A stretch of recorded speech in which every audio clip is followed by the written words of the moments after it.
palabras. Deja de etiquetarlo todo. Deja de cubrir el mundo con las palabras y todo será nuevo, fresco y milagroso.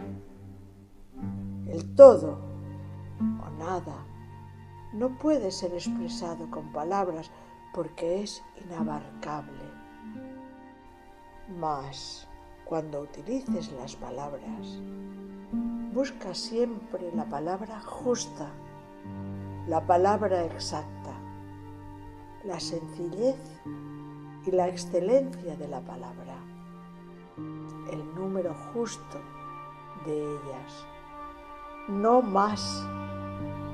Es todo un arte. Usa pausas de forma que el mensaje pase claro y nítido a tu interlocutor. Escucha al otro, tendrá cosas que decir, te puede sorprender. Los silencios también hablan y son expresivos.